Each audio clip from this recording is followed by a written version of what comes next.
Right, so good morning Trinidad and Tobago. Good morning to all of you loyal listeners of the Street 919 FM. Thank you for tuning to the Street 919 FM, your frequency of choice. On this, the 4th day of December. Wow, 4th day of December already. Yeah, so it seems 2022 is in a hurry to depart. Well, all right. So, good morning to all of the folks who are taking us in on Facebook, YouTube, the social media platforms. Good morning to Mr. and Mrs. Regis. Good morning to Mr. and Mrs. Giuseppe. Morning again, Angie. To Mother Tunapuna, good morning. Tabia Andrews.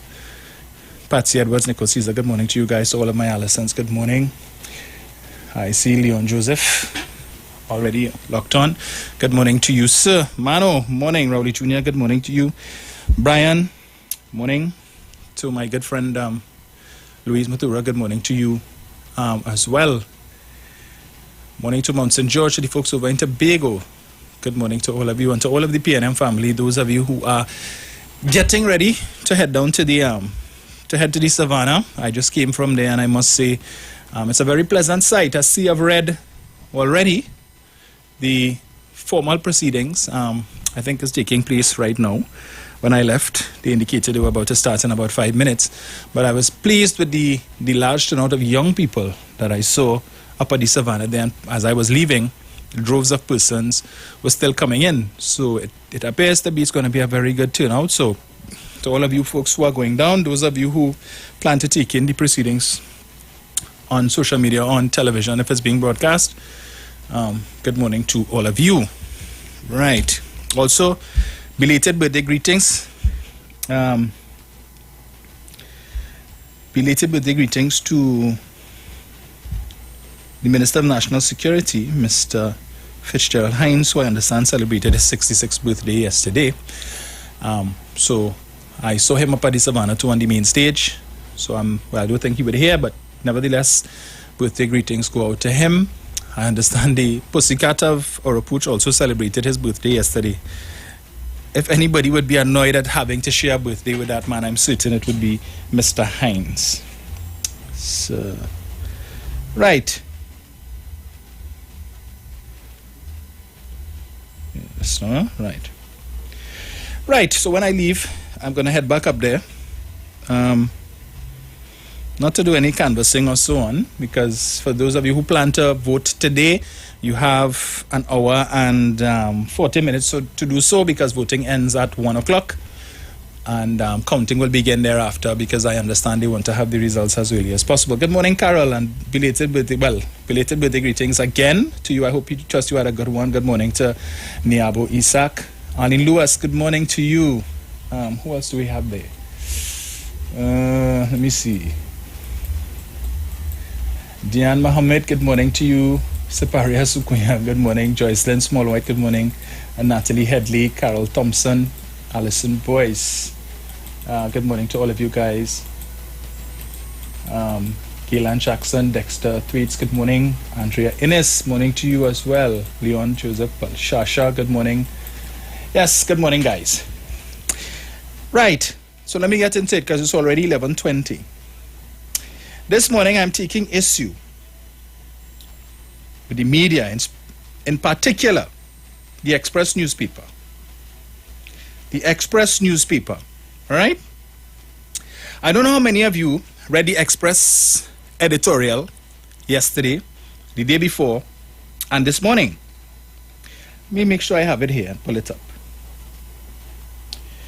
Right. The Express editorial, December 2nd, 2022, entitled Misplaced Scanner Outage. Let me read it for you all, in case you missed it. The shock is not just that there is only one fixed operational scanner at the Port of Spain, but rather the level of confusion in the government's ranks over the problem. One minister, Ayanna Webster Roy, declared herself disturbed as a mother and a government minister by the absence of sufficient scanners. She added that children have become collateral damage to the illegal weapons entering through the ports. Another minister, Randall Mitchell, demanded to know whether it was gross negligence by the Customs Division that the scanners had not been procured and operational. Let me reread that particular part for you. Another minister, Randall Mitchell, demanded to know whether it was gross negligence by the Customs Division that the scanners had not been procured and operational. Nigel Freitas, another minister, said he had heard that the scanner scandal is hardly a shocker and one that all government ministers should be intimately aware of in these circumstances. In September 2014, for example, the Kamla Prasad Bisesa administration held an elaborate ceremony to commission a $25 million linear accelerator X-ray scanning and detection system.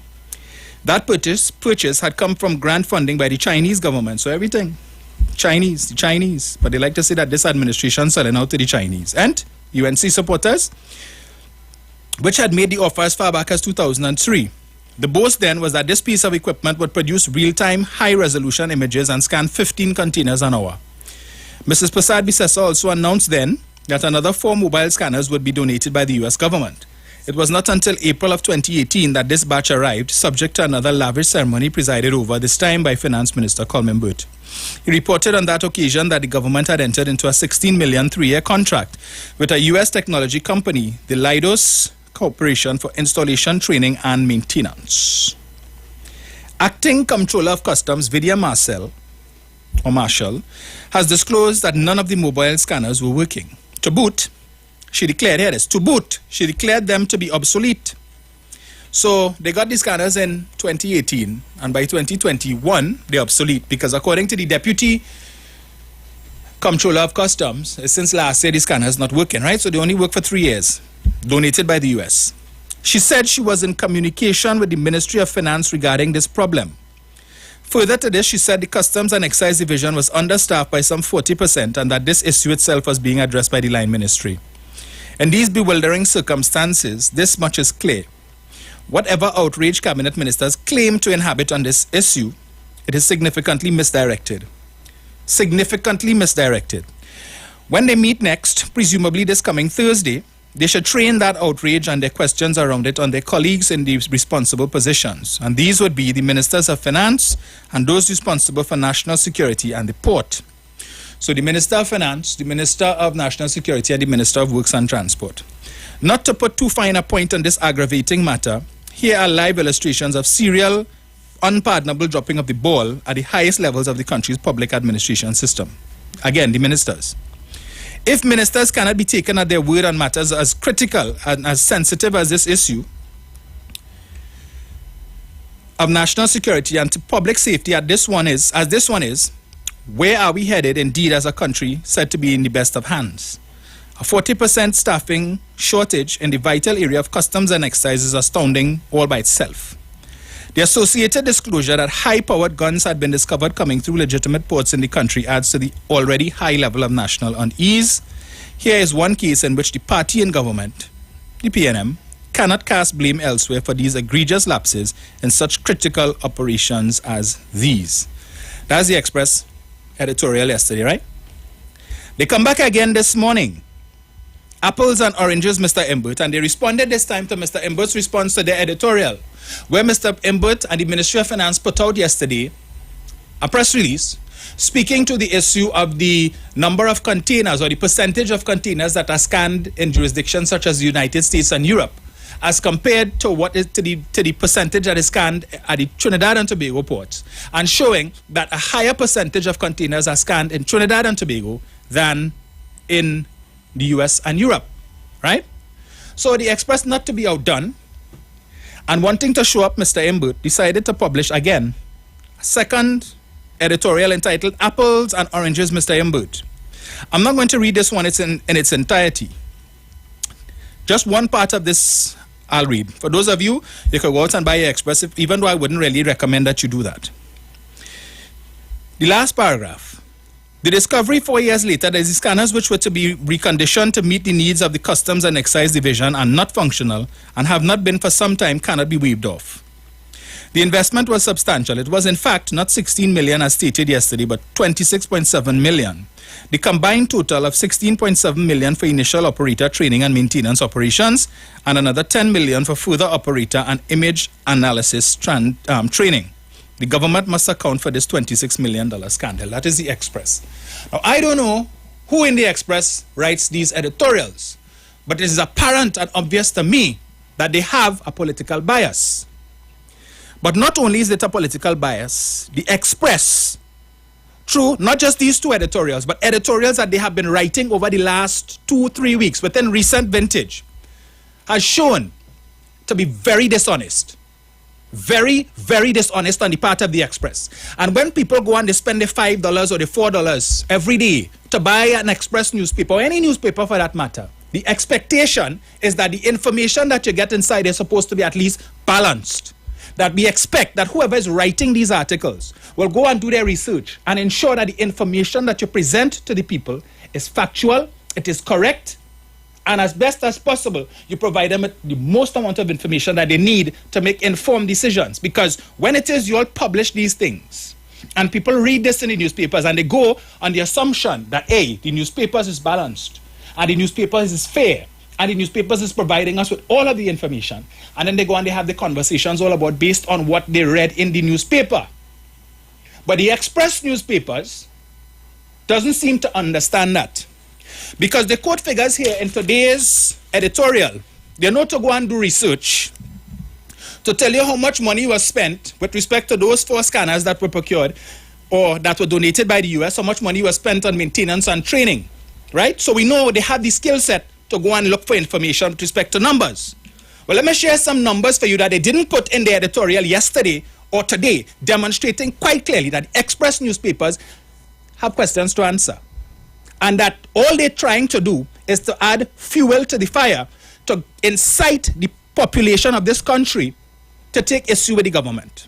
The very same Express newspaper, 3 days ago, last week Thursday, headline, Waterfront Scandal, Port without a single scanner to detect guns and drugs. First story, page 3. Let me read for you some information in here that these 2 Express editorials conveniently left out. And I notice all of a sudden now the UNC in love with the Express.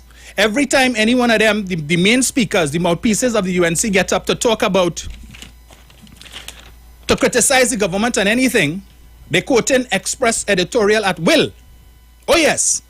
When the Express writing articles and condemning them, oh, the Express is PNM. The Express this and the Express that. But within recent times, over the last couple of weeks, every day, the Express writing an article that the UNC love. So all of them, from the Doglaya to Kamla to Munilal, all of them quoting liberally from Express editorials. And it begs the question, who are the authors behind these Express editorials? Because they don't put name. So from the time you see a newspaper editorial, the first assumption that comes to mind is that that is the opinion of the newspaper. Well, let me give you some information, right? Couple days ago, the gentleman from New Jersey, Wall Street, put up a post on his Facebook page, right? Talking about Rowley spent almost $500 million on the Red House, but the scanners on the port non-functional, right? When he posted up that, I commented on it and I told him, I said, apparently you didn't hear the part where the Comptroller of Customs indicated at the very same National Security Joint Select Committee National Security Council meeting, indicated that monies had been allocated, or to use her word, allotted by the Ministry of Finance to Customs to purchase new scanners since last year. Rather than address that comment that I made, he went to ask me how my family going, right? Didn't address in a full sum at all the comment that I made. He came another couple days later and posted up another thing with respect to the buildings in Trumakak, talking about how he finally, this boy from Trumakak family get his wish and show a video with the buildings and whatnot. A UNC supporter clearly commented under his post, but they can't find money to buy scanners for the port. Rather than correct the man to let him know that money was allocated, he come talking a pack of nonsense about all the buildings had burned down and since 2011 or whatever it is as the case may be, and they were just there. Rather than correct the man. So you allow the man to make an erroneous statement under your post, and rather than correct him, you left it for others to come now, and after I had to intervene to correct the man and put him in his place, you know, he still had another UNC supporter who come after I posted my comment to like that man's comment. That is to tell you the level of thinking of these UNC supporters. So you have the truth right under his comment. You ain't like that. You're going to like the lie above that. Well, let me read the information that the Express conveniently left out in their attempt to publish an editorial to mislead the public and to to rile up the public to say that the ministry not, because they are telling you, blame the Minister of Finance for the scanners on the port not working. Because apparently the Minister of Finance, the Minister of National Security, and the Minister of Works and Transport, them are doing their work. They haven't done anything to address the issue of the scanners not working on the port, right? Because apparently Mr. Imbert is the Comptroller of Customs, and Mr. Hines apparently is the Deputy Comptroller of Customs. And perhaps Mr. Sinanan is the Chairman of the Port Authority. Let me get it here. Gun havoc. This is in the same Express newspaper article, page 3, Thursday, December 1st. Marcel, who is the Comptroller of Customs acting, said scanners that were previously used at the port were donated by the United States government and they were no longer working as they were not properly maintained. Who is responsible for the maintenance of the scanners? The minister.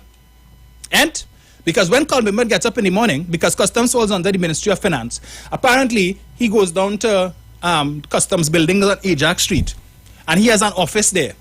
And on the door, it says, Carl Mimban, Comptroller of Customs. So he is responsible for maintaining that. Forget the fact that he's the Minister of Finance and is responsible for everything that has to do with finance. So he's responsible for Board of Inland Revenue, all of the different revenue collection agencies. Aside from the duties, the onerous duties of the Ministry of Finance, managing the country's finances, he's supposed to be monitoring to know that the scanners are not being maintained. This is the Comptroller of Customs telling you that, right? And she gave herself a B+. All right. Further, no scanner has worked since 2021. Here is part that the Express conveniently left out of their biased editorial. She said an RFP was submitted to the Central Tenders Board to procure 4 new scanners, as she noted that there is a budget. What she said is that Customs was allotted $90 million and can purchase 4 scanners, with one costing about $1 million. Let me repeat that for you. She said an RFP, a request for proposal, was submitted to the Central Tenders Board since 2021 to procure 4 new scanners. As she noted, there is a budget of $90 million and can purchase 4 scanners, with one costing $1 million. Now, if one scanner is costing $1 million US, using an exchange rate of $6.80, right? That's about 6.8 million TT for one scanner. If you divide 90 million by 6.8 million, you will get approximately 12 to 13 scanners. So the government of Trinidad and Tobago, the Minister of Finance, the Ministry of Finance allotted to Customs since 2021 $90 million TT dollars, enough money to purchase 13 scanners based on the price quoted by the Comptroller of Customs. 13. She said they requested 4, so I'm assuming that they only have space for 4 because it's probably big scanners, I'm assuming. But they have enough money, they were given enough money to buy 3 times more than what they require. All right? Express ain't talk about that. No mention. But they know to go and dig up to tell you how much money was spent on maintenance and how much money was spent on training. But they didn't know, to quote in the editorial, that $90 million was given to Customs since last year to purchase scanners. Why wasn't it purchased? They're asking that, you know. They're asking, why didn't the Comptroller of Customs purchase the scanners? They didn't ask that question. So the Comptroller says that they sent proposals, requests for an RFP to the Central Tenders Board since last year. The Express not asking, where is that? What is the status of that RFP request? Where is this issue with the Central Tenders Board? They ask that because apparently that is the responsibility. Apparently Carl Mimban is the head of the Central Tenders Board. Yeah? So put the blame on him. Put the blame on Fitzgerald Hines and put the blame on Rohan Sinanan. The money was allocated since last year. So since last year, Customs know this is a serious situation. What did they do? Express is not concerned to ask that question. What has happened between the time when this RFP was sent to Central Tenders Board up until now? What has happened? The Express not interested in that because apparently the members of the public don't need to get that information, right? All we need to know is that Customs falls under the Ministry of Finance and therefore all outrage must be channeled to the Minister of Finance because it's his fault. So I always make the point, we don't have journalists in this country. What we have is a bunch of bacchanalists posing as journalists. And we don't hold public servants accountable for the job that they get paid to do. So I heard the other day, or the morning, I think it was Friday morning, when Central called in Titans of Democracy and telling Bruce that when the UNC in power, the PNM does want to blame the ministers when things go wrong, but when the PNM in power, they want to tell you to blame the public servants. Right?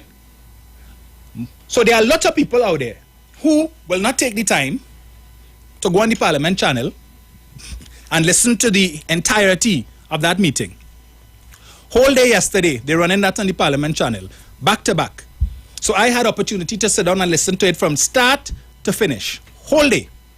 They wouldn't take the time to go and sit down and listen to it before you come to bump your gum. The Headline Readers Association, who will say a headline, waterfront scandal, port without a single scanner to detect drugs and guns, and rather than go and do research to find out the full story, will run and post on Facebook to say, it had no scanner on the port, illegal guns coming in, and the government doing nothing about it. You'll have people like the gentleman from Wall Street put up a post, Rowley spent $500 million on the Red House, but the scanners on the port not working. And wouldn't give the details as to why that is so, but blame the minister. They also went on to speak about the issue of a shortage of staff. The Deputy Comptroller of Customs, I think Ms. Harris is her name, made the point that Customs is supposed to have some 700 employees. Right now they have about 342. So they're grossly understaffed. Hence the reason they could only assign 3 officers to do the scanning with whatever limited tools, to use their word, limited tools that they have to do the work. Right? 3 officers. And she made the point. Again, this must have missed the express too, because they didn't think that this was important enough. Willful omission, or was it deception? Whoever writing these editorials clearly has a political axe to grind. Because they didn't mention that the Deputy Comptroller of Customs also indicated that part of the reason why, or a major reason why it is that they are short-staffed, is because since 2008 it was announced that Customs is supposed to fall under the Revenue Authority. We all know what the Revenue Authority is, which is the brainchild of the PNM. To have all of the government's revenue collection agencies housed under one umbrella body. So BIR, Customs, the Warden Office, and wherever else it is that you go to pay money to the government, right? The Treasury, whatever, all of these, the Treasury building, wherever it is that you go to pay money to the government, to the state, would fall under one umbrella body, which is the Revenue Authority. And because since 2008, the opposition, UNC, has been thwarting every effort and attempt by the PNM to implement the Revenue Authority. In the early days, they had the support of Watson Duke when he was the PSA president, talking a certain nonsense about, they're going and fire everybody and how much people go lost their work, and therefore he not supporting that. And they fought it. In fact, that was one of the issues that the UNC People's Partnership used to ride into office in 2010, that when they come into office that they're going to do away with the Revenue Authority. And because workers now are in limbo with respect to the Revenue Authority, when it's going to come into place, what the staff complement is going to be, people are not willing to wait to see what will happen. So that persons who working in customs, when it is that vacancies, permanent positions arise in other ministries and other divisions, they are now applying for these positions and running there and leaving customs short-staffed. So even if it is that the scanners come into place now, you still have a staffing problem. Added to which, I am not aware that the Minister of Finance could hire anybody. Because as we know in the public service, the service commissions are responsible for hiring. All right? And we know the slow pace that it takes for the service commission to fill vacancies in this country. Extremely slow pace. So you have thousands of vacancies in the public service now, and that has been the situation for years because the service commissions aren't hiring people at the rate that they should be doing it. But let us come back to the issue of the scanners and the Express telling the public that you all need to express your outrage to the Minister of Finance. Direct your outrage, not at the public servants and customs, and not at the Comptroller of Customs, not at the Deputy Comptroller. And if it is that you all take the time to go and listen, if it is that it's no longer, you can't get it on the Parliament channel for whatever reason, on cable, You could go on YouTube, type in Parliament Channel Trinidad and Tobago, and it will come up, and you could pull up that particular meeting and listen to it at your leisure. And listen to the questioning that is put to some of these public servants in customs and the Port Authority, right? And hear the answers that they give. Where Senator Paul Richards, in posing a question to the Port Authority, made the point that he was able to walk onto the CARICOM jetty, board a vessel. You could come off a vessel, leave the CARICOM jetty, nobody checking for passport, nobody checking anything, they're not checking your bags, nothing at all. So anybody could walk off a vessel that come from anywhere and dock at the CARICOM jetty, go your merry way, do what it is you have to do, and you just come back and walk on a vessel and nobody checking you. When the question was asked, so what is the purpose of the port police? The port police, the answer given is that their responsibility is to protect the property belonging to the port. The Deputy Comptroller of Customs then intervened to say that there have been allocations in place to construct a gate to prevent vehicular traffic from just driving onto the jetty.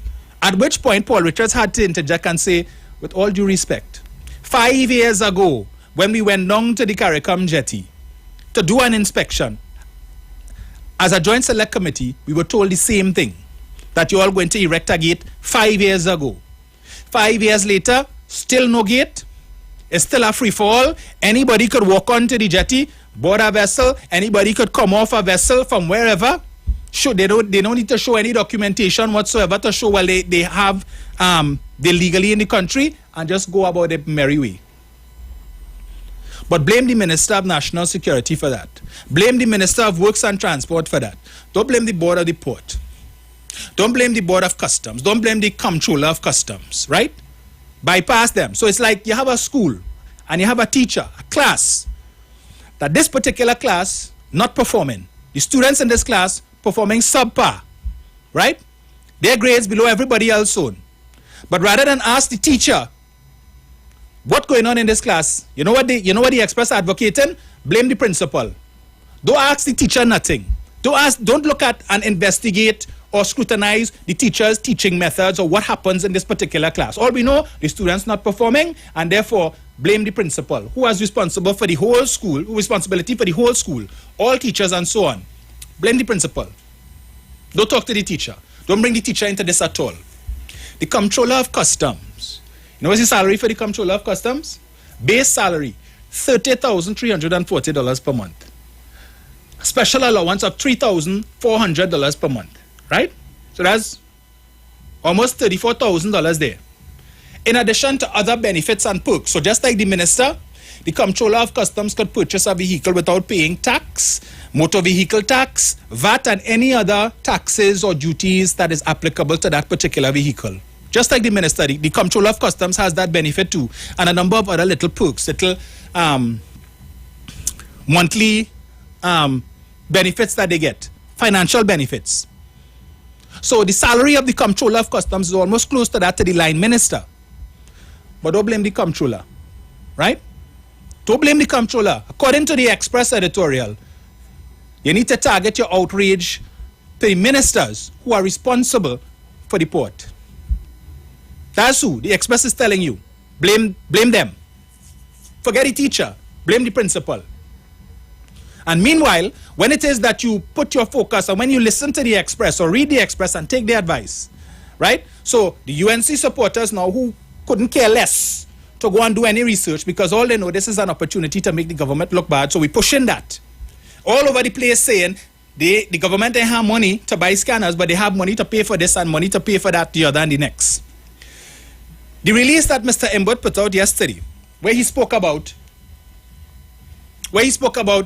the percentage of containers that is scanned in the US and in Europe as compared to Trinidad and Tobago. I'm coming down the road this morning, and my radio switching stations, and I happen on to 104, and I hear the underground report going on, and they're talking about the issue, and a caller calls in to chastise Mr. Iwer, to say that Mr. Iwer out of touch, that he's trying to gaslight the population, to blame the public servants, to say that the country is wrong to be in an uproar and outrage with what is happening down at the port, because Trinidad and Tobago's track record, or the percentage of containers that we scan here, is much better than that of the US and Europe. And the caller is saying that Mr. Imbud ought not to be using foreign statistics to do any comparison. As the Express is telling you in today's editorials, apples and oranges. So don't do any comparison. Just compare Trinidad and Tobago's track record with that of Europe and the USA. Right? That is wrong. But when it is COVID, they had no problem quoting foreign statistics to show that Trinidad and Tobago had one of the highest mortality rates per capita with respect to COVID deaths. Oh yes, yes. Let us bring those statistics to talk that. That comparison is good. Let us compare Trinidad and Tobago's mortality rate, COVID mortality rate with the US. Yes, we could use that. Let us compare it with Europe. Yes. Compare it with the rest of the Caribbean. Yes, that is good statistics. That is very good statistics to determine the government's performance, right? The other day, they quoted at will statistics with respect to the murder rate per capita around the world to say Trinidad and Tobago is the 6th most murderous country in the world. Why? Because we comparing statistics with respect to per capita, murders per capita, Trinidad and Tobago, the US, here, there, and everywhere. Yes! Let us use those statistics. That is good comparison. Compare Trinidad and Tobago to other countries. Compare to Trinidad and Tobago to what is happening on the outside in other jurisdictions to show how badly we're performing. But when it is that the minister decides to do the same thing, to quote statistics, comparison with international jurisdictions, to show that what is happening here, notwithstanding the fact that it is unacceptable because of the underperformance of the persons who are receiving high salaries every month to ensure that these things are functioning, and the minister is showing, well, look, yes, it's bad, but it's not as bad as you all are making it out to be. He gaslighting the citizens. He wrong to do that. It's apples and oranges. How he could come and do that comparison now? That is foolishness, ain't? But you all happy, it's convenient when these statistics and the comparison to outside, when it makes the government look bad, yes, it's not a problem. Be happy to embrace those statistics, but when it's statistics that makes the government look good, or at least presents a position that says that, okay, the government ain't doing too bad, or they have a problem with that, it's wrong. Let us not use those statistics. Something wrong with all you know. Something very, very wrong with all you. And so I make the point, now looking at the time, that when people spend their money to buy these waste of time newspapers, I expect that if I spend $5 to buy this nonsense, this trash, which is what it's turning out to be. If I can't trust the Fourth Estate, if I cannot trust the media, who I could trust? When people buy newspapers, they expect these journalists, you all are supposed to go out there and do your research. Not to come to present your biased position that is totally lacking, in which you all engage in willful deceit and deception, because that is what those two editorials are. When it is you leave out critical information, such as the fact that the government allocated $90 million to customs since last year to buy scanners. Ask customs, why haven't the scanners arrived here yet? Even if you want to tell us, as the comptroller said, the scanners are not made in Trinidad, they're not available here, so we have to source the scanners from outside. Okay, not a problem. More than as a whole year now we're taking, because apparently ports all over the world need scanners, so it have a shortage. But anyway, so she says, is an issue Central Tenders Board, they're waiting on approval with respect to the RFP. All right? The media are not interested in that. They're not interested. That should be front page. None of the editorials highlight that fact.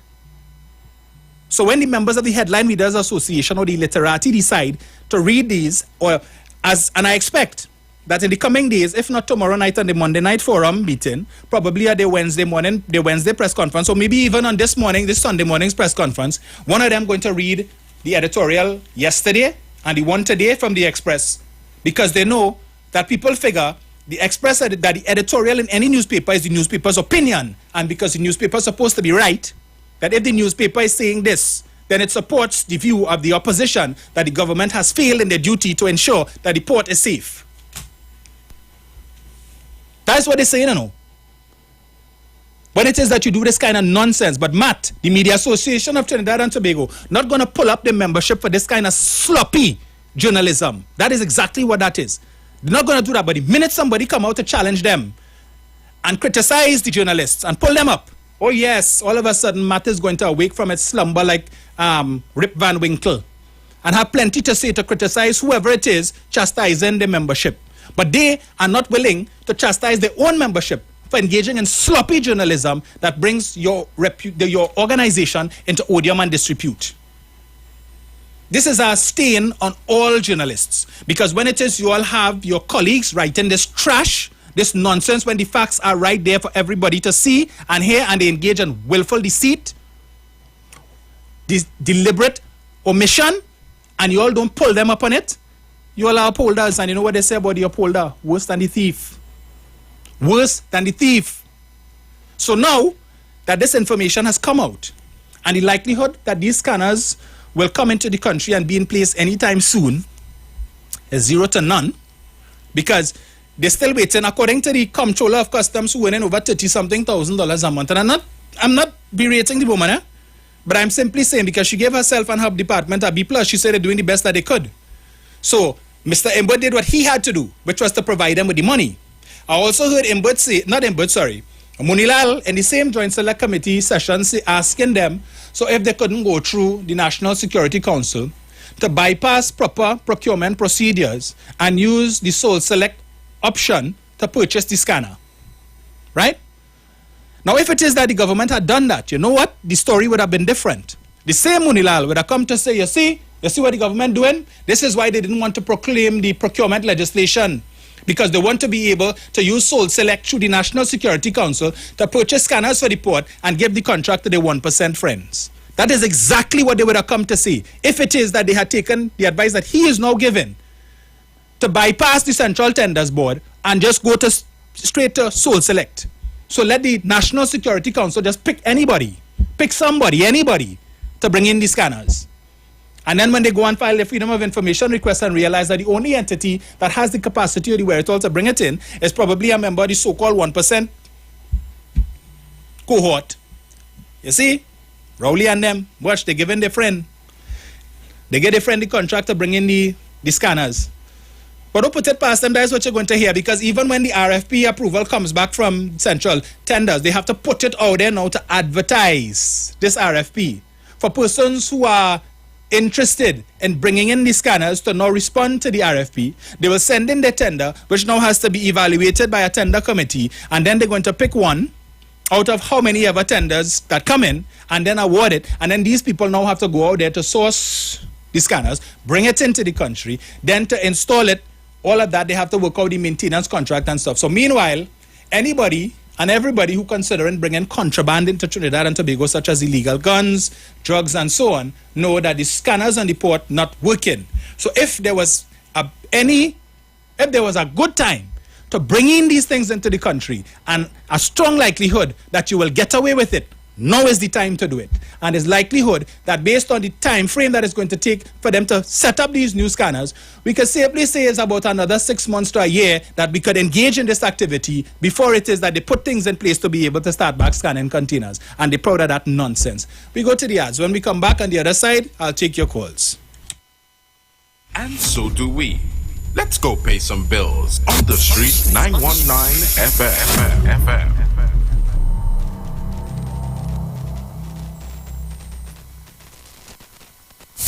You want to learn about all the 101 things we have to do right here in Tobago? Then join us at the We Are Tobago Roadshow, where all our local experiences, our food, our people, and our culture take center stage. We Are Tobago takes to the Scarborough Esplanade on Tuesday, 6 December from 10 a.m. to 6 p.m. Come, support your local vendors and meet with your tourism stakeholders. The We Are Tobago Roadshow is brought to you by the Tobago Tourism Agency, the Division of Tourism, Culture, Antiquities, and Transportation, and the Tobago Hotel and Tourism Association. The We Are Tobago Roadshow is on Tuesday, 6 December on the Scarborough Esplanade. We Are Tobago. This Christmas, let your bucket overflow with a festive feast from KFC. A festive feast, this Christmas at KFC. A festive feast, fill your belly till you're merry. 9-piece at chicken, fine regular size, for $1.45. KFC so nice, KFC festive feast is the way to go. This Christmas KFC make your pocket overflow. Get a festive feast bucket with 9 pieces of chicken and 5 regular sides for $145 only from KFC. Scotiabank Magna MasterCard is back with its special Christmas giveaway. Just swipe for more rewards. Every time you swipe your card, get instantly entered for a chance to win 1,500 points on your Scotiabank Magna MasterCard. Get more this Christmas. More points, more rewards, more money. Swipe for more rewards today with your Scotiabank Magna MasterCard. Promotion runs until January 15th, 2023. Follow us on Facebook and Instagram. Visit MagnaRewards.com for more details. Approved by the NLCB. You want to learn about all the 101 things we have to do right here in Tobago? Then join us at the We Are Tobago Roadshow, where all our local experiences, our food, our people, and our culture take center stage. We Are Tobago takes to the Scarborough Esplanade on Tuesday, 6 December from 10 a.m. to 6 p.m. Come support your local vendors and meet with your tourism stakeholders. The We Are Tobago Roadshow is brought to you by the Tobago Tourism Agency, the Division of Tourism, Culture, Antiquities, and Transportation, and the Tobago Hotel and Tourism Association. The We Are Tobago Roadshow is on Tuesday, 6 December on the Scarborough Esplanade. We Are Tobago. Join Pastor Kelvin Heinerine and friends for The Way, The Truth, The Life Radio Ministry, a Church of God ministry, live on the street 919 FM from 6 p.m. to 7 p.m. This and every Sunday on the street 919 FM. Jesus said, I am the way, the truth, and the life. No man cometh to the Father except through me. John chapter 14, verse 6. For further information, contact 686-3845, 349-5178, or 342-7303. 91.9 is counting down 91 days of Christmas. Yes, 91 days of Christmas. It's karaoke, prizes to be won, giveaways. It's the 91 days of Christmas on the street. 919 FM. I could sing a good serenade. Oh, it's Christmas. Want to furnish your home in style? Stylish Furniture makes this possible. Shop using our affordable layaway options to purchase any of our modern sectionals, dining, living room, or bedroom sets, and receive a dinner voucher for 2 at Atelier's Restaurant and Lounge. For further information, contact us at 652-2542, 652-2688, and 790-1202. You can also visit any of our branches located at 101 Crackness Village, Princestown, and 51 Rushwood Street in San Fernando. Stylish Furniture for the style in you. You want to learn about all the 101 things we have to do right here in Tobago? Then join us at the We Are Tobago Roadshow, where all our local experiences, our food, our people, and our culture take center stage. We Are Tobago takes to the Scarborough Esplanade on Tuesday, 6 December from 10 a.m. to 6 p.m. Come support your local vendors and meet with your tourism stakeholders. The We Are Tobago Roadshow is brought to you by the Tobago Tourism Agency, the Division of Tourism, Culture, Antiquities, and Transportation, and the Tobago Hotel and Tourism Association. The We Are Tobago Roadshow is on Tuesday, 6 December on the Scarborough Esplanade. We Are Tobago. Share the live. Share the live. The Street 919 FM on Facebook and Instagram. Share the live. Iowa George on Instagram. Share the live. Iowa TV and Street TV on YouTube. Share the live. The Street 919 FM.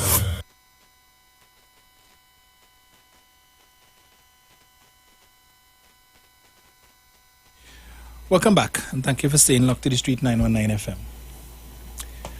Let me just quickly address 2 comments that I see here on the chat, and this is why I don't read comments on the chat when I'm on air. Just now, Don Harilal, who is telling me people suffering from flooding, talk about that. Well, Mr. Harilal, that was spoken about in the Parliament on Friday. So if you want to hear about that, I suggest that you go to the Parliament channel or pull up the Parliament channel on YouTube and discuss that. But let me tell you something about flooding and people suffering. And when we talk about that, let me touch on that a little bit. The political leader of the party that you support took the state to court, right? To have the state, she requested an injunction to have the state basically shut down local government, which is doing the majority of the work right now and assisting persons with respect to the flooding. In particular, councillors. She, through Anand Ramlogan, took the state to court to basically, one, shut down local government and to have had the court declare the offices of all councillors vacant effective midnight last night. They lost that case. And had they won that case, as of midnight last night, all of this morning, the councillors who are probably still out on the field or who are out on the field today doing the work for which they are paid for to assist the persons who have been affected by flooding would not have been able to do so. They would not have been able to access the resources of the local government ministry to be able to assist the flood victims. Your political leader did that. When she saw the rain falling last week, Saturday, Sunday, Monday, she had all those opportunities to pick up the phone and call Anand Ramlogan and tell him withdraw the case because the councillors are needed. And I don't want to take the risk that if we win the matter and the councillors are declared to their offices vacant, that they will not be able to work to assist the flood victims and to access the resources of local government to further help the people. Right? Last week, Monday, on the Monday Night Forum, she said if we lose the case, I am not saying that if we lose the case, we are going to appeal. Well, she has once again shown herself to be an inveterate liar because based on the news on Friday, they have already undertaken to appeal that matter and it is to be heard on the 20th of December. All right? So she is pursuing the litigation in order to have the court shut down local government until a local government election is called in 2 months or 3 months because Dr. Oli has 90 days to do so. So until such time as the local government election is called, councillors will have no work. All right? And they would be unable to assist the flood victims. So if you want me to talk about flood and people suffering, talk to your political leader about that and tell her withdraw the appeal where she is seeking basically to tie the hands of councillors. But all you ain't going to talk that talk. But you want me to talk about flood victims suffering? How much more suffering you think going to happen if it is they win the appeal? And all of these councillors are no longer able to work. And the ministry of local government has no councillors through which to work in order to disseminate the resources to help people. How much more suffering you think the people will suffer if it is more rains come? But you all wouldn't talk that talk. All you're not interested in that discussion. But let us talk about it from the perspective that the government are doing what they're supposed to do. So the two ministers went to Bamboo. Urvashi Tiwari, again, CCN, they could find themselves. They know to find themselves in Bamboo to see the ministers being cussed out and run out of Bamboo. She know to find herself on the back of a truck with Saddam Hussein. Oh yes. So let us highlight the ministers being ridiculed. Let us highlight all the good work that the UNC councillors are doing and the UNC MPs. But Penny Beckles up in Arima, which was also affected by flood, but you wouldn't know that. Because if it is that you listen to the media in Trinidad and Tobago, you would get the distinct impression the only place that flood in the last week was Bamboo. It had no flood nowhere else in Trinidad. None of the PNM constituencies was affected by flood. But Penny working hard. And the only way you will see that is if you're following Penny Beckles' page on Facebook and somebody share it and you see all of the hard work that the PNM is doing and the PNM MP is doing. When the HDC, through the same 1% Prestige Holdings KFC, was in Real Spring, in Valsain, sharing out hot meals. Only when you see that. No, the UNC, the media didn't see that. So unless you go on social media, Facebook, and look at the HDC Facebook page, you wouldn't know that happened. Right? Members of the army helping out people. Where you're seeing HDC going into HDC homes and persons' homes that were flooded out and by the tiles and so on damaged. Already HDC personnel, workmen on the job, taking up the tiles to put down new tiles to ensure that these people enjoy some level of comfort, identifying the fact that Christmas is right around the corner. You ain't seeing that on mainstream media. No, they're not interested in that, you know. But let me show the UNC councillors and the UNC MPs. Khadija Amin, big and bold, yesterday cooking hot meals to present to persons affected by the flood. Don't even know how to hold a pot spoon, holding it right down to the end and putting a hand in it if it is the oil too hot. She ended up in the hospital. That is what we want to see. But the PNM are doing nothing. Because why? The PNM MP is not looking for PR. The PNM MP is not looking for political mileage. That everywhere they go and everybody that they help, they need to carry a whole camera crew and a whole production crew to put it up on social media and other places for everybody to see. I see the Duke of Abercrombie, Watson Duke in my arrow yesterday. Everybody had a green bag too, but whatever in the bag, camera crew, there to see. Yeah? Because all of you are looking for political mileage, but the PNM are doing that. So if it is that the PNM don't carry their own camera crew, mainstream media are not interested in showing that the government doing work. Why? Because we need to project and continue the narrative that the government don't care about the citizens of this country and the government don't care about poor people. And that's the problem in this country because the media is too damn dishonest. Just as we read in those two editorials that I read, and I'm sure tomorrow they're going to come with something else. The Minister of Finance announced yesterday, or was it the day before, for the first time in 14 years, Trinidad and Tobago has had a budget surplus of over $1 billion. First time. That should be front page news. But no, we can't do that. You know why? Because we need to continue to push the narrative that the country's suffering under the PNM and the PNM wasting money. Had it been under the UNC, you think that would have happened? No, they would have found something and some way to spend that money. But over $1 billion surplus, the first time since 2008, the country has recorded a budget surplus. That is making front page, and that is not a headline story on the evening news. You feel Ralph Maraj going to write an article about that next week Sunday to praise the government, who you always bashing? Where? Not going to happen.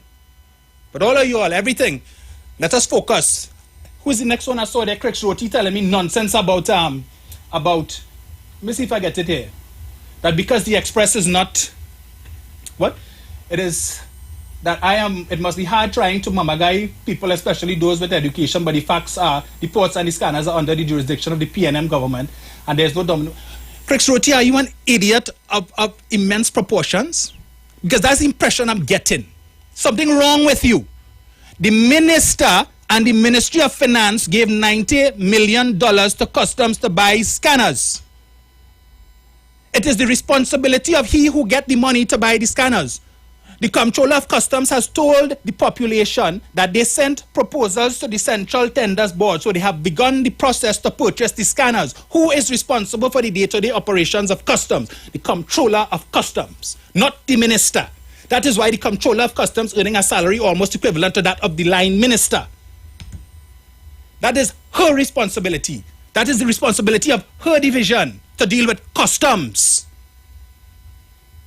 They got the money since last year. It's over a year now. They got this $90 million to purchase scanners. Whose responsibility it is to explain why the scanners have not been procured? She said they're waiting on approval from the Central Tenders Board. Where has it reached?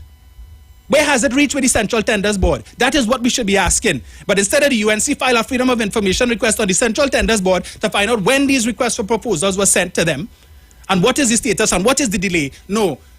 Let us use the Express now to tell the population, cuss out Imbert and blame Imbert because the scanner is not working.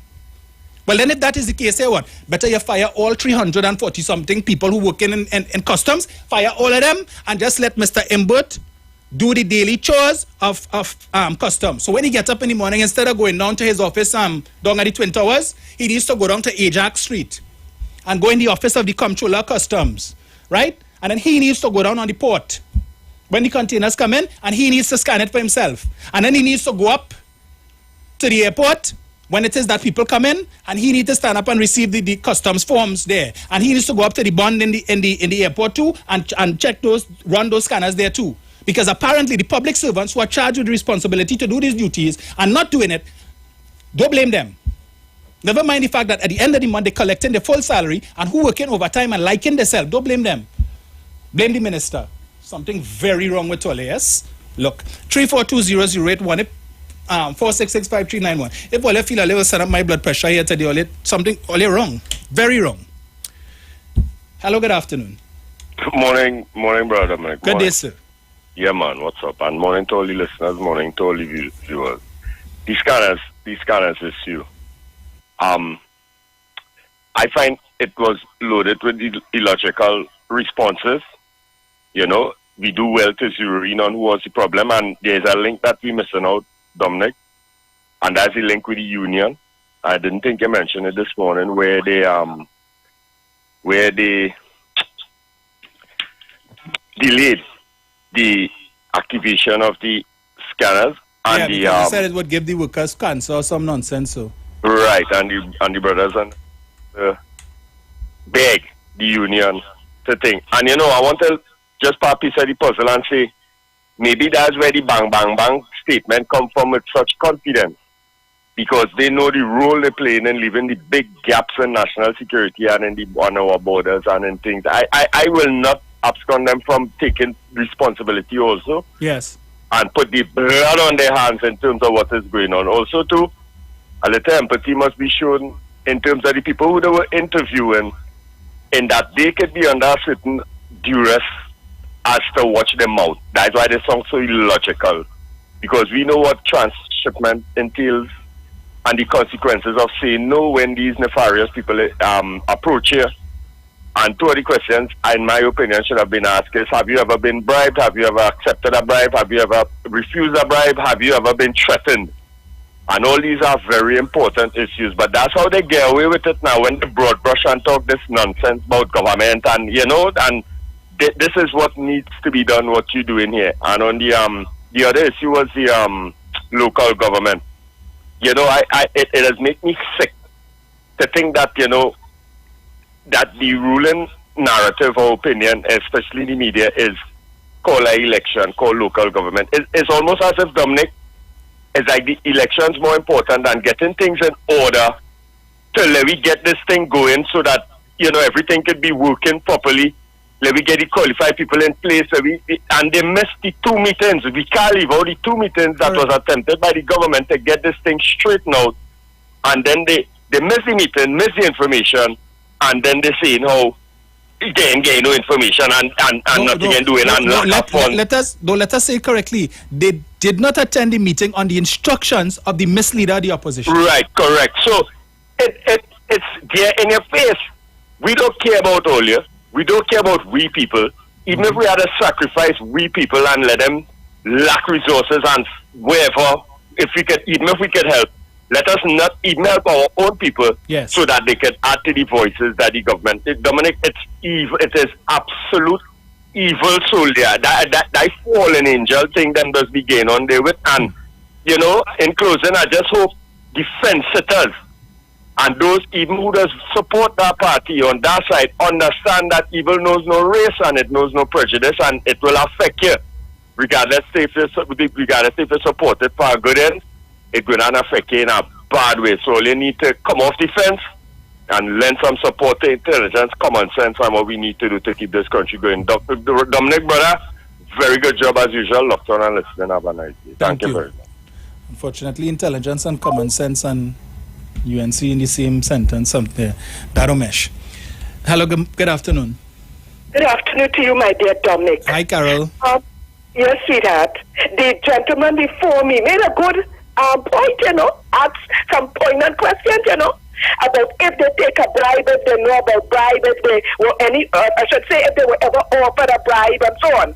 Because we're going back, and you a man does do. That's why you have to be social media officer, You're a man to do your research. I want you to go back. Check on a custom officer called, I think it's Ian D'Souza, if my memory serves me right, from customs, as a customs officer, a no-nonsense man. And he stood up against the nefarious, wicked, evil people who were involved in illegal activities. And they come and they murder that man. He was murdered. I want you to do the research and pull him up and see, go back. And they better inform the people of Trinidad and Tobago what is going on in the port. Because when I listen to the thing channel, the parliamentary channel, and I saw for 8 months or something, no scanners, and all you do nothing about it, then all of them should be fired. All of them should be fired. Or you can have containers coming in here. The acting commissioner of police will keep saying, maybe through intelligence, that illegal guns that they come into the legal ports. And he has been said, and then to hear in Parliament now, under the Joint Select Committee, because I listened to it, I was dumbfounded, I was shocked. After all that months, all the money passed to you. You people who are supposed to manage. Because you put a government minister to go and manage a thing, then they will say that they're micromanaging. And you are doing your work, they need to be fired and put people who have the belly, who are not afraid to do what is right for the people of Trinidad and Tobago, Dominic. You understand what I'm saying? Mm-hmm. Then too, in Dr. Williams, my father told us in Dr. Williams' time, Dr. Patrick Solomon, what he was Minister of Home Affairs. You see, we have our little conferences on a Sunday, going to have lunch and sit down and be talking. And he told us, Dr. Solomon went and take out his son. Again, you could Google that. I quoted my father telling us, how many years ago. Went and take out his son from a jail cell in a police station or something. And Dr. Williams had to fire him because he crossed the line.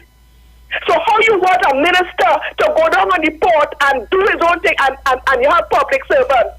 And then everybody in the media are going to say, well, the minister crossed the line, he should not be micromanaging, he cannot go and interfere, you have public servants. Yes.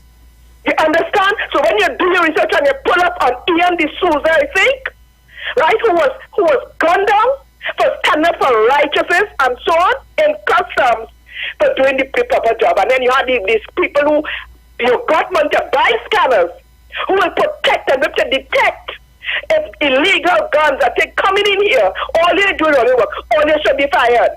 So my dear, so that's what they have to do. They have to bring the thing and debunk the media, the mainstream media, and all of them who trying, they're looking like the pokey eye, leaning in a particular direction and not giving the whole. You all are the guardians of democracy.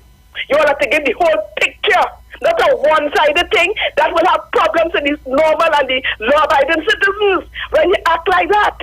Thank you, my dearie.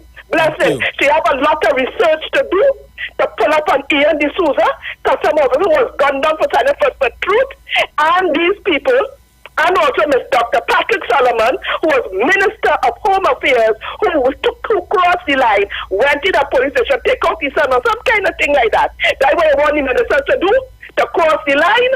Thank you, my dearie. Thank you.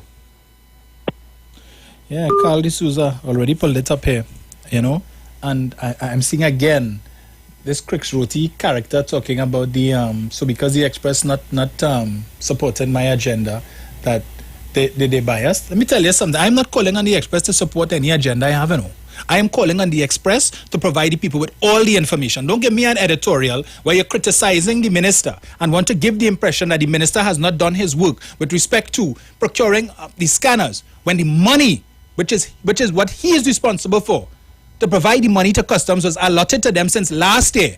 More than enough money for them to buy all the scanners that they need. And it has not been purchased. No fault of the ministers, because you're all talking about procurement legislation. You all had an issue when it is that the government pulled out certain things from the procurement legislation. You all had an issue with that. Don't forget that. You all had an issue with that. So that now, when you advocate to blame the minister, what you want the minister to do? Pull back the money and go and buy the scanners for himself? And as I said before, for let us say that he given contract to the 1% friends and financiers, and then to say that is where the money going to build Balize House? Look. Hello, good afternoon. Good afternoon to my brother, my social media officer. You see that? You see why we need a person like you on the airways and to be social media? This is why we want you, Mr. Dominic Romain, to be the social media officer. Right? Because I listened to you for the last hour. And you see, the Express papers is our papers I don't buy. Matter of fact, I don't read papers, period. You understand? Because of lately, I realized that CCN TV6 and CNC3 and these media houses have been leaning to one political agenda. And that is to make the government look bad. They're going to highlight all the irregularities of the government and praise the opposition, because that's what them in Bamboo. They go with a camera and they say, oh, the MP and the USD Congress and where is the Congress for PNM. You understand? So we all know that is a biased media association in this country, right? Promoting all the wrong and to make the government look bad. But as I say, it's party before country. You understand? It's part. The misleader of the opposition said it's party before country. So the hell was the country? Correct. So long as my party is in government. Yes. You understand? So the hell was Trinidad and Tobago? And you have these people who on social media. I read the comments, you know. I read the comments. People like Chris Rosie and them. Them is fake profile who be hiding behind UNC.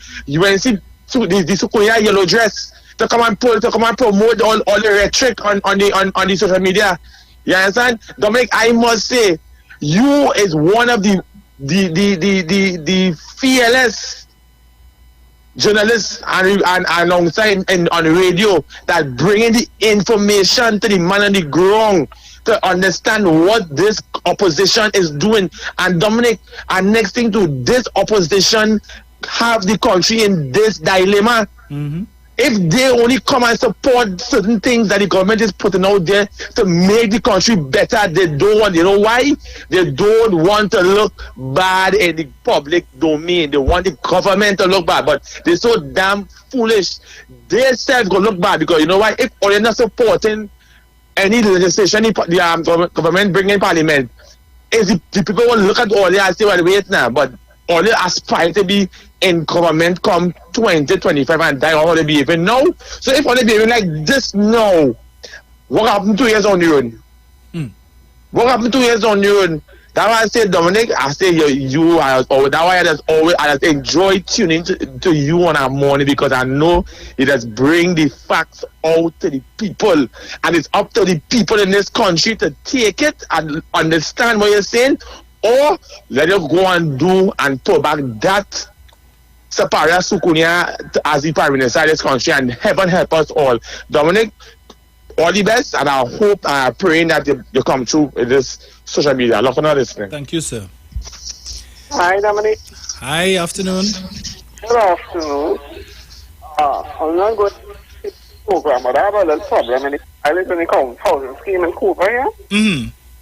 And I would like Rudy in there to see if he can get the road fixed on Church Street. The road is in a mess and it's mashing up people's shops and mashing up people's cars. It's months on the regional corporation not far away from it.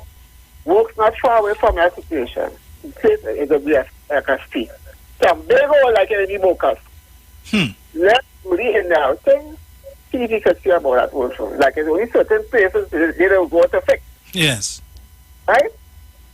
People in the housing scheme right on Church Street by the secondary school between the library, that road in a mess. Dominic, it's 58 in a mess. Right? And people my car going down in a hole after there like a neighborhood house. Yeah. Right? So I hope he's listening. Instead of like babbling them out and talking, I said I don't want to chip in. I hope they could do something for us. Because if they tell us ever see any people down here. Yes. Okay, darling. Have a blessed day and I wish you the best. Thank you. Safe. Okay. Bye-bye. Bye-bye. Hello. Good afternoon. Good afternoon, Mr. Romain. Good afternoon, sir. Good afternoon. I'm feeling okay. Yes. Yeah, I just want to say two things. I just want to say two things. If the day after this supposed rumor, the day after, the Express could come in their editorial and headline their editorial by saying that they wished the rumor was true. Yes. They wished the rumor was true. So it means that you come like Fox News then. If you campaigning for a particular party, come right out and say it. But don't play a making pot shots when it is very clear and very obvious to me and thousands of other people in Trinidad and Tobago what seen you on, as we used to say a long time when I was a young fella. We know where your head is. And I am not going to be fooled. I have two more quick things to say. 1 minute. One, I'm not going to be fooled because one, I know what the Express is all about because I know, I'm not a fool, I know who the editor-in-chief of the Express is. And I also know who the chairman of OCM is. And OCM is the parent company of the Express newspapers. And those two individuals tell me exactly what I need to know about the program and the orientation of the Trinidad Express and where their biases lie. And it is plain and obvious for everybody to see. That's one. Two. So, as long as I have breath in my body, I am going to expose Ralph Maraj every Monday afternoon and every time I get a chance for the nastiness and the dishonesty that he peddles in the newspapers. Now, you're going to come today to tell me that, we're talking about the bamboo situation, eh? Yes. And this is what he says, that people in the bamboo, so the ministers, the two ministers went, they walked, and they talked, and they left.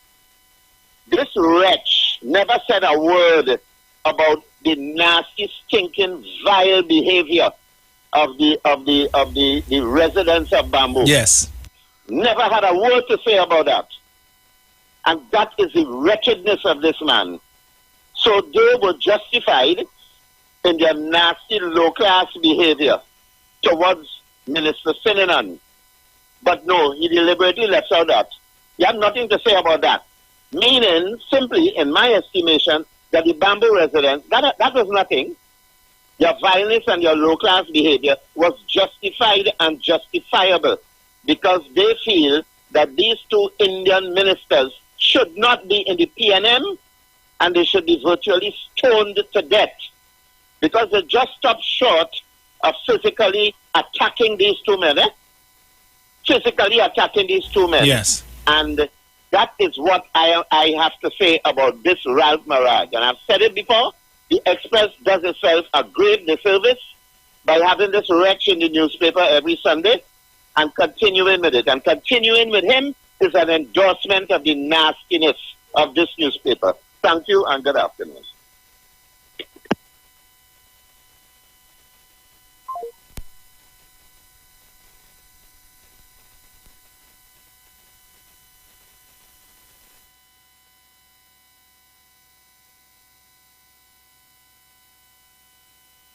Yeah, the former president of the Republic, Anthony Carmona, referred to them as men and women of letters, right? So as I said, I will throw Martin Daly's column into that too. That when it is you're putting out a column there and you know that there are people who read that, at least, I'm not saying that you need to support the government, but put all of the facts into your column and let the people decide. Don't come on, as Mr. Hines would say, you give me half the story and chinks in with the rest and expect people to make an informed decision based on what you write, when it is that it's clearly what you put inside there is exposing your bias. Right? So Ralph Maraj, Martin Daly, and the rest of them putting out their articles, and of course the Express only too happy. So as I said, these are the things that you're going to be hearing from the UNC.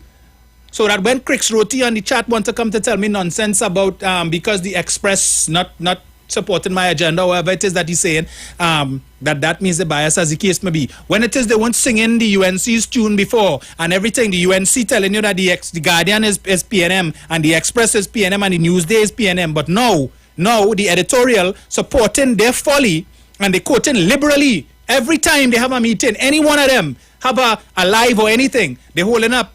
Right? Holding up the Express and reading liberally from the Express editorial to support the nonsense. Because why? If the Express say it, then that means it's correct because the Express is supposed to be balanced.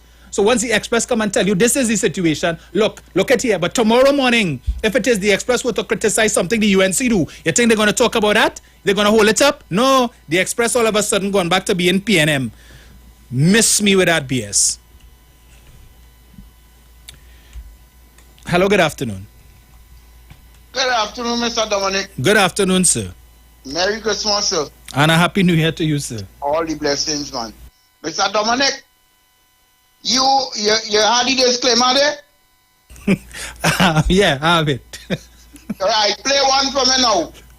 The views expressed by the callers are not necessarily views of the management and staff of the Street 919 FM.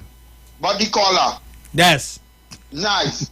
Mr. Dominic, I keep warning the citizens of Trinidad and Tobago about the type of people we have posing as opposition in Trinidad and Tobago, Mr. Dominic. Mr. Dominic, you see how it playing out, Mr. Dominic? even into the newspapers and all that tell them is a criminal set of people we dealing with as opposition in the parliament, Mr. Dominic. And we not understanding that, Mr. Dominic. That is the problem we have in Trinidad and Tobago. You hear? That a whole port could be out of scanner for so long, Mr. Dominic, and nobody knows, Mr. Dominic. Yes. A port, a entry, Mr. Dominic. That's why I tell somebody the other day, that's why a man could bring seasoned chicken in Trinidad and Tobago and claim that the chicken is he own, but he knows nothing about the seasoning, Mr. Dominic. So it is a large corruption, a large opposition, and the hurtful part of it, Mr. Dominic, they are the ones in the parliament saying they defended. Mr. Dominic, all these people who supporting this opposition in Trinidad and Tobago, how do they feel and think, Mr. Dominic? Good question. How these people thinking about the future and the generation future in Trinidad and Tobago, which you have an opposition opposing to everything that comes to the Parliament of Trinidad and Tobago, which would be beneficial for your generation. They is not supporting, and always sit back and relax with that. Mr. Dominic, some of these journalists who call themselves journalists in Trinidad and Tobago, they should be living overseas, Mr. Dominic. And they will understand what journalism is about, Yes. There's the problem we have in Trinidad and Tobago, that everybody could say what they want, and it's quite okay in the system of Trinidad and Tobago. And we have an opposition leader here. That's what I tell them, I tell them, Mr. Dominic, this woman, you ever hear about the passage in the Bible talk about the woman that ride the scarlet beast, Mr. Dominic? Mm-hmm. Drunken with abomination in she hand, Mr. Dominic?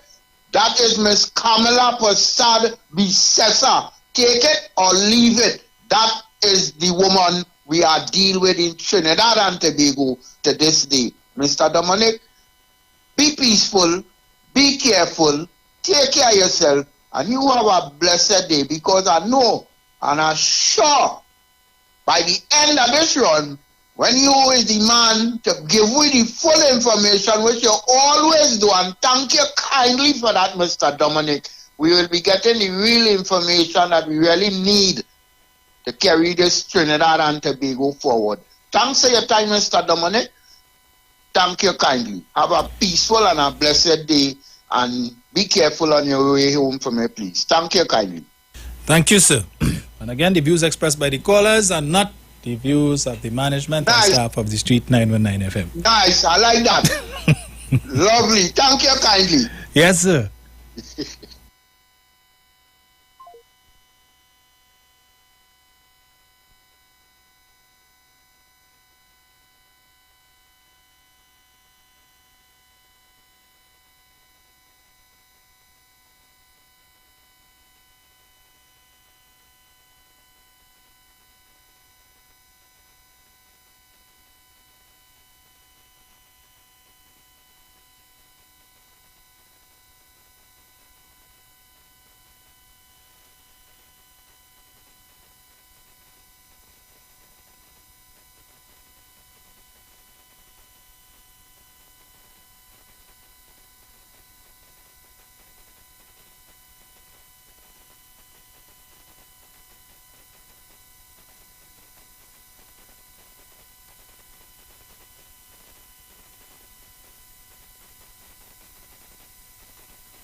Sorry. So, all right. So I see a call coming in. Right. I now realized that the thing was off. Right. I was making the point. I find it passing strange that for a whole year the scanners was down on the port, and the UNCN talk about that on the Monday night forum. No mention made of that. None. Right. So apparently, I don't know if the sources dried up conveniently, because in the same way that they were able to get the internal audit report from Petrotrin with respect to the fake oil and AV drilling, how come nobody from the port, it are no UNC persons working on the port to send information to them to tell them the scanner's not working on the port for them to make an issue about it? How come? All I will say is, go back and look at let me not make that insinuation, but all right, go back and look at that meeting again and look at when Rudal Munilal is questioning the Comptroller of Customs. That's all I will say on that. I say no more on that point, right? But I want to make this point. New York City, with a population of over 8 million people, as at the 27th of November, recorded a total murder tally of 391 murders, as at November 27th. The outgoing Commissioner of Police in New York was interviewed by one of those news stations, right? And he was lamenting the murder rate, which actually came down. Last year, they recorded 440 murders for the year 2021. This year, it came down to, so far, 391, with 1 month to go. But he is about to retire. And the question was put to him, what could be done to reduce the murder rate further? You know what he said?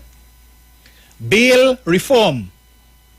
Bail reform. He said the biggest issue that the police, the New York Police Department, is facing with respect to crime, and in particular murders, is the fact that you have repeat offenders who, when the police catch them, they get in bail and they're coming back out and committing more murders. And he said judges in New York City need to be given the discretion to deny bail to these repeat offenders. And that, he said, that single act would reduce the number of murders in New York. And they're lamenting 391 as at November 27. We over 550. Bail reform. He said that. The outgoing New York City Commissioner of Police said that. If you deny these bastards bail and you leave them behind bars, right, you're going to see a drastic decline in the number of murders. But here in Trinidad, the opposition want to tell you we're not supporting the bail bill because the answer is not to lock up people and deny them bail, and that is not going to have any impact on the crime statistics. But in a developed city in New York, that's all they love to talk about, the outgoing Commissioner of Police is telling you, deny these repeat offenders bail and you will see a drastic decline in the murder rate. Yeah, but don't compare Trinidad and Tobago to the outside world. 342-008-146-65391. For those of you, if you're planning to go to the PNM convention, you can start making your way there now. You have 20 minutes before voting closes off if you haven't voted already. Hello, good afternoon. Yes, my dearie. I'm glad you mentioned that about the Commissioner of Police in New York. Yes. Talking about the bail bill and the impact it will have on the prisoners going in and out of jail like a revolving door. And it's the same principle applies in Trinidad and Tobago. But guess what?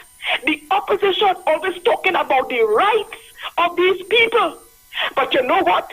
Then had Cambridge Analytica, and you went and interfere and went into people's affair.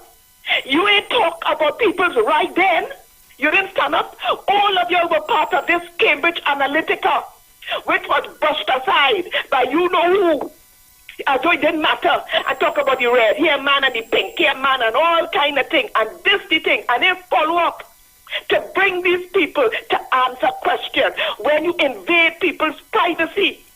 But the opposition could talk about the rights of prisoners who using the prison as a revolving door. Right, they're in and out, and the bail because the police, even the former commissioner of police, was clamoring for it. But all you deal with that, they're talking about their rights, and you talk about the rights of the citizen when Cambridge Analytica was implemented and people's privacy was invaded. Another thing too, Dominic, the D'Souza guy, who is the custom officer. Maybe you could, I'm not sure if it's Ian, I think it's a brother, they're related. Carl D'Souza. Yes, Carl D'Souza, thank you. You know, when you gain it from your parents and so on, you know, and you pass it to a glad. So Carl D'Souza, right, as a custom officer who stood up, was murdered. So, and the caller was right to ask those questions, because if somebody could sit down for 8 months, 9 months, a year, wherever, you have money to buy scanners and you do nothing with it.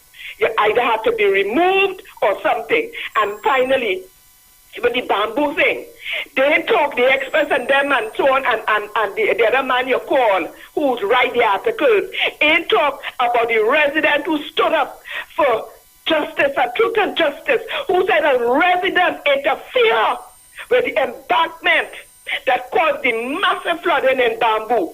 No mention was made of that. You understand, Dominic?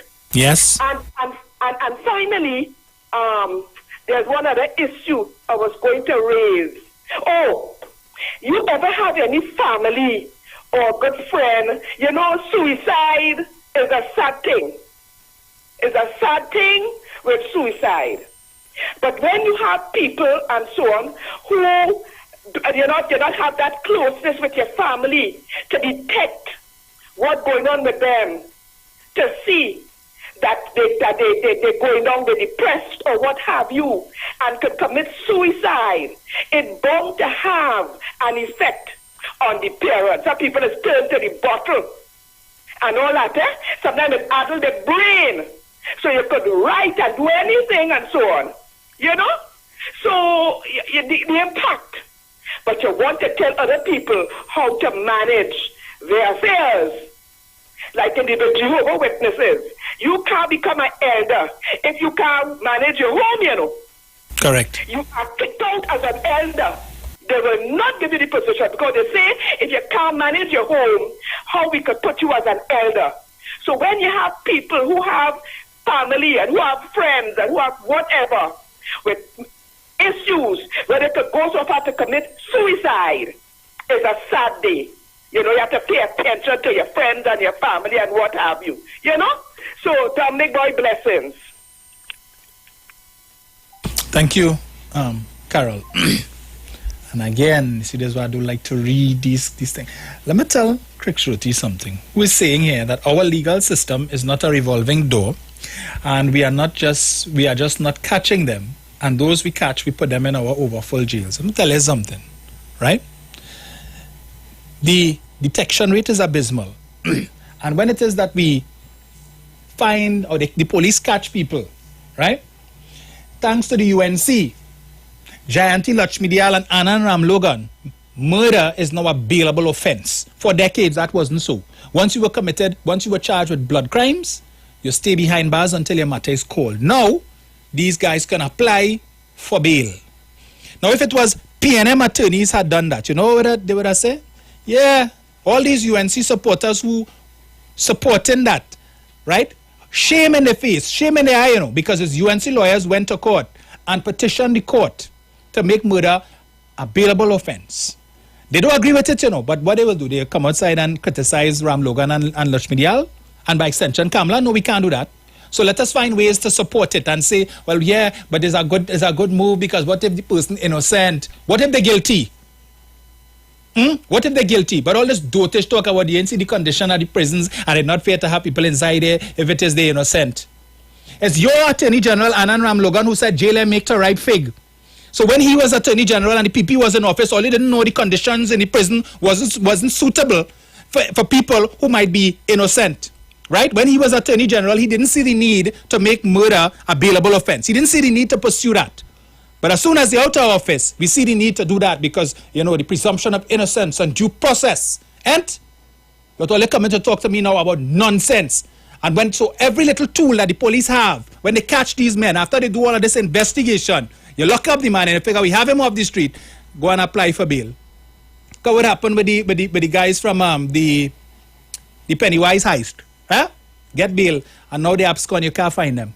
Well, if for real, who did that? But if it was PNM attorneys had gone and petitioned the court to get to make murder a bailable offense and they get through. You know what the same UNC lawyers, the same UNC supporters who now supporting Annan and Gianty in that stupidness, you know what they come and say? Well, yeah, the PNM lawyers and them went and do that because the majority of people who committed murders in the country coming from PNM constituencies and it's PNM strongholds. So they're doing that for the PNM people.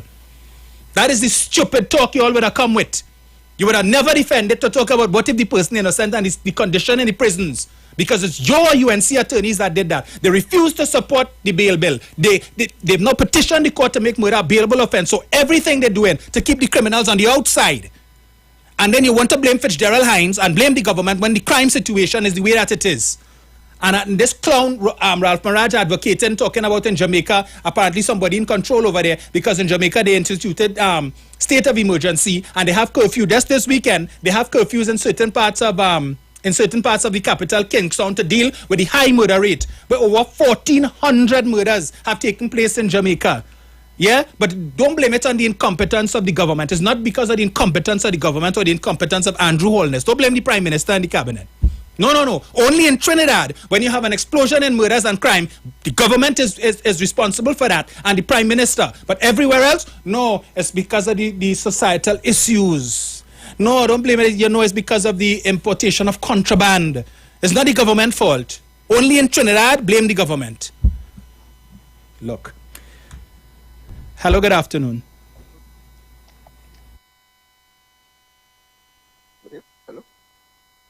Hello, afternoon.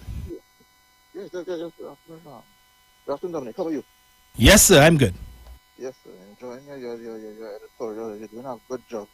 And I hope that you become the winner in this internal upcoming election. You're doing a very good job, sir. So it is very sad in this country. You know what they have to do now, Mr. Dominic? I think it's time for all media houses and all so-called bloggers and them, certain people who taking us, the so-called men and women of letters, I think they should declare their hand. Declare whether or you're in support of the UNC or the PNM. It don't make sense hiding behind a pen and a column, making these so-called nasty comments about the authorities and them. I think it's time to declare her and be like what Fox and CNN do. CNN support the Democrats, Fox support the Republicans. Right? Yes. Right, I think. Don't you think we should do that, Dominic? Let people just declare their hand and come out and support who party is supporting? Why? Because this children is about I neither PNM or UNC or both parties to blame. As far as if I hear that though, I will say all in support of the opposition. It doesn't make any sense of the thing. So I think it's time for people like Philip Alexander, all these guys and them, declare all their hands and say, hey, listen, we support the opposition, and certain TV station, radio station, declare all their hands too. Well, already they already did it. We know station like Radio Geography, they supported the UNC. And perhaps there's other station that Mr. Ian Allen on. A lot of pro-UNC people on that program as well. So I think it's time first now to move on and let people declare their hand and see what station support who, which party. That's all I have to say, Dominic. You take care. Thank you. I see somebody by the name of Dandeo Ramlal asking who have all the Coast Guard boats packed up in Shagarama if it's the UNC. You have proof of that? I don't buy this stupidness that you all are like who like to sit down and listen to Doglaya politics. I don't have time for that nonsense. The other day when he went, he was on a boat and I think it was the APT James was down by Stoblesby or somewhere they pack up to get for maintenance, right, on dry dock. Passing in a boat and what the APT James doing pack up there, don't tell me it shut down, don't tell me it shut down, and without any evidence, right, the UNC propaganda mill run, oh look the $1 billion the boat that they buy, look it shut down, look at it shut down there, only to find out that the boat went on dry dock for servicing, annual servicing. When it is that came to light, any or you come out to say, well, right, we make a mistake? Where? No, or they're still pushing that dotish head. So when they come to tell me about boat park up, I don't buy that, because I know, based on a particular position that I hold, I have been down there and I see. So when it is all you want to come with all your dotishness, tell them file a Freedom of Information request and get the information, since all you love to do that stupidness. If you want to know evidence, proof that the media in this country is biased, just look at the situation with this Nelson Gate as the UNC labeled it. right? All the media houses for weeks only focusing on the indemnity. All of these columnists, Ralph Maraj and Martin Daly and the rest of them, and Martin George, all the rest of them only talking about indemnity. But none of them addressed the issue of the substance of the witness statement that was given by Nelson, where he spoke about dates and amounts of money that he gave to Ram Logan. No focus was placed on that. They had no editorial dealing with that aspect of it too, but they only want to focus on indemnity and Paris and what Paris do and what the government do and what the Prime Minister and the Cabinet know and didn't know. But all you ain't care about what it is Nelson said, where it is bank statements could prove that. All you ain't interested in that. That millions of dollars of your taxpayers' money went to build, according to Nelson, to build and rebuild Ram Logan House. All you ain't care about that. Look, not today, yes? Hello, good afternoon. And I like your passion. It's almost vexatious, but I know you have self-control. Good afternoon, Dominic, and good afternoon to our listeners. And here's one of the disingenuousness, for want of a better word, of the UNC and the cronies. And I will always be one of the persons that would ridicule that bunch that want to get into office, who taking pride. You know, and I'm so glad listening to your program today, as one of the callers said, to be informed of so many different things that we would have been unaware of, that these people using outside there, thinking it's debacles, when, you know, and you know, Dominic, one of the things I want, if we go to get laws that would shape consequence when people don't do as expected of them, we'll be a better place. Because government can be giving money to people, in this case, to the port, and government getting licked in the media, and nobody would come out and defend it. You know, thank God for people like you who, you know, doing that research and outline it in detail here, because mainstream media have time with us. Mainstream media, and I'm talking about for social media, because even the report of Mr. Hines being fired, all these sort of things, mainstream media pushing, and there's a reason for that, you know. When you don't get vouchers, when government give you vouchers and all these sort of things, they put things on all kind of. Imagine a man from the Bamboo disrespectful to ministers, and one of those TV stations just say, I mean, you were rough on the minister. Rough on the minister, you know. Rough on the minister. My grandson looking at it and know that, listen, this is not the way to carry about yourself as somebody they have as an advocate for the things in the Bamboo there. So I'm grateful for your program today, really, really informative, and to tell people one of the biggest problems that tell Trinidadians and Tobagonians, one of the biggest problems we have in this country is a group of people led by Kamla Prasad Visasa under the umbrella of the UNC. You see them? A disgrace to governance and to leadership in this country. Thank you, Dominic. Grateful, man. Thank you so very much, sir. Out of time, but not out of things to say. So again, folks, if it is that you have not yet voted in the PNM's internal election, you have about 5.5 minutes to do so. Polls close at 1 o'clock. It is now 12:54. So I'm going to head up there. So, you know, I'll be doing a little mixing and mingling. So come out and we can have a chat and so on. I met quite a few people up there. Just now the reception was really, really good. So head out and do what it is that you have to do. All right, and attend the meeting. Show your support. Get them a CR red. Okay, so join Sharon and Bruce in the morning for Titans of Democracy, and God's willing, I will be back with you on Tuesday morning, and we'll continue this discussion. We need to do that, right, and expose the media in this country for what they are. No journalists, bacchanalists posing as journalists. So enjoy the rest of your Sunday and the rest of your weekend, and we will chat on Tuesday morning, God willing. Again, head up to the savannah. Yeah, so I'm out.